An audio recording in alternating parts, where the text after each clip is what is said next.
تم اہل سنت ہو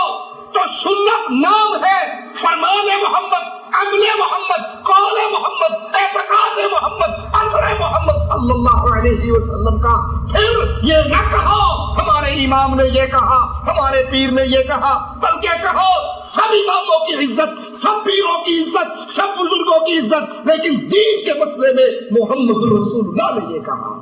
صلی اللہ علیہ وسلم۔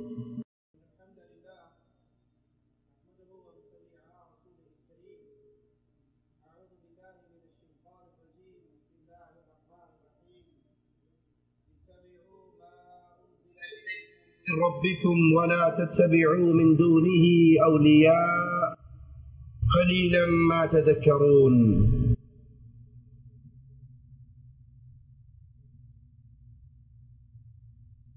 مسلمان پر لازم ہے کہ وہ رسول اللہ صلی اللہ علیہ وسلم کی سنت کا علم حاصل کرے اور اپنی پوری زندگی امام الانبیاء علیہ الصلوۃ والسلام کے طریقے پہ گزارے۔ سنت کا مفہوم یاد رکھیے کہ سنت طریقے کو کہتے ہیں، وہ پسندیدہ ہو یا ناپسندیدہ ہو، لغت کے اندر سنت کا مطلب طریقہ ہے، اور اصطلاح میں سنت رسول اللہ صلی اللہ علیہ وسلم کے طریقے کو کہا جاتا ہے۔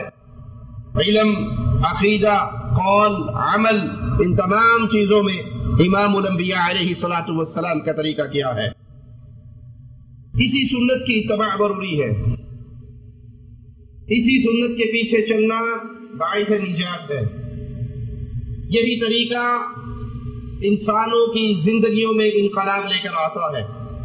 اور اسی سنت کے پیچھے چلنے والوں کی تعریف کی گئی ہے۔ اور جو اس سنت کی مخالفت کرتا ہے، جو اس سنت کے خلاف چلتا ہے، جو اس سنت کے مقابل نیا طریقہ ایجاد کرتا ہے، شریعت اس کی مذمت کرتی ہے۔ اسی لیے کہا جاتا ہے کہ فلان من اہل السنہ، کہ فلاں آدمی جو ہے وہ صحیح راستے پر ہے، وہ سنت کے راستے پر ہے، وہ امام الانبیاء علیہ الصلوۃ والسلام کی اتباع کے راستے پر ہے۔ جب کوئی سنت پہ عمل کرے گا وہ اہل سنت کہلائے گا۔ حافظ ابن رجب رحمہ اللہ فرماتے ہیں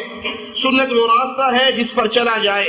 اور کامل سنت یہ ہے کہ امام الانبیاء علیہ الصلوۃ والسلام، آپ کے خلفاء راشدین، ان کے اعتقادات، ان کے اقوال، ان کے اعمال، ان کو اختیار کیا جائے۔ شیخ الاسلام ابن تیمیہ رحمہ اللہ فرماتے ہیں سنت وہ ہے جس پر شرعی دلیل ہو، سنت وہ ہے جس پر شرعی دلیل ہو، اللہ کے قرآن کا یا امام الانبیاء علیہ الصلوۃ والسلام کا فرمان یہاں سے دلیل ہو، یا امام الانبیاء علیہ الصلوۃ والسلام کے خلفاء راشدین ان کا عمل، قول، فعل ہو۔ سنت وہ ہے جس پہ شرعی دلیل ہو کہ اللہ اور اس کے رسول کی اطاعت، چاہے امام الانبیاء علیہ الصلوۃ والسلام نے اس کو کیا یا آپ نے نہیں کیا، آپ کے زمانے میں کیا، اور آپ اس عمل کو دیکھ کر خاموش رہے۔ جیسے حدیث میں آتا ہے ایک شخص نے فجر کے نماز کے بعد 2 رکعتیں ادا کی، اللہ کے رسول صلی اللہ علیہ وسلم نے پوچھا یہ کیا ہے؟ تو انہوں نے کہا اے اللہ کے حبیب علیہ الصلوۃ والسلام،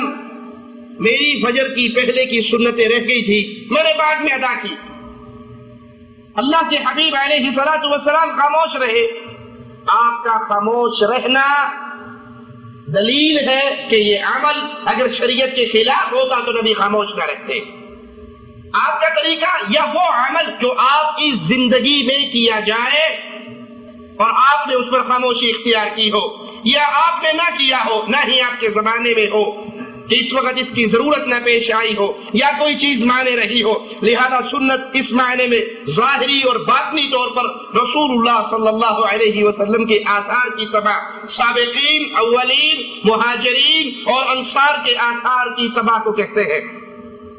جیسے تراویح کا مسئلہ ہے، اللہ کے رسول صلی اللہ علیہ وسلم نے 3 دن پڑھی، پورے رمضان نہیں پڑھی، اور آپ نے 3 دن کے بعد چوتھے دن اس لیے نہیں پڑھی، آپ نے فرمایا مجھے تمہاری موجودگی کی خبر تھی، تمہاری آوازیں میں سن رہا تھا، او کما قال علیہ الصلوۃ والسلام، لیکن میں اس لیے باہر نہیں نکلا تمہارے اس جوش کو دیکھ کر کہیں تمہارے اوپر یہ نماز فرض نہ کر دی جائے اور پھر تمہیں ادا کرنے میں مشکل ہو۔ رسول اللہ صلی اللہ علیہ وسلم کی وفات کے بعد صحابہ نے اس کو پورے رمضان پڑھا، کیونکہ نبی کی وفات کے بعد فرضیت والا ڈر ختم ہو گیا تھا۔ تو وہ عمل جو آپ کی زندگی میں ہو، آپ نے کیا ہو، آپ کی زندگی میں ہو، خلفائے راشدین نے اس پر عمل کیا ہو، اس کی اتباع کرنا مسلمان پر ضروری ہے۔ سنت کی اتباع کرنے والے کچھ خاص لوگ ہیں، ان کا خاص عقیدہ ہے جس پر حق پر ان کا اجماع ہے، اور اس کو کہتے ہیں عقیدہ اہل السنہ والجماعہ۔ عقیدے کا مفہوم لغت کے اندر عقیدہ اس کا معنی ہے گرہ لگانا، مضبوط کرنا، اور اصطلاح میں عقیدہ وہ ہے جس پر انسان پختہ ایمان لائے، جس پر اس کا دل اور ضمیر مطمئن ہو،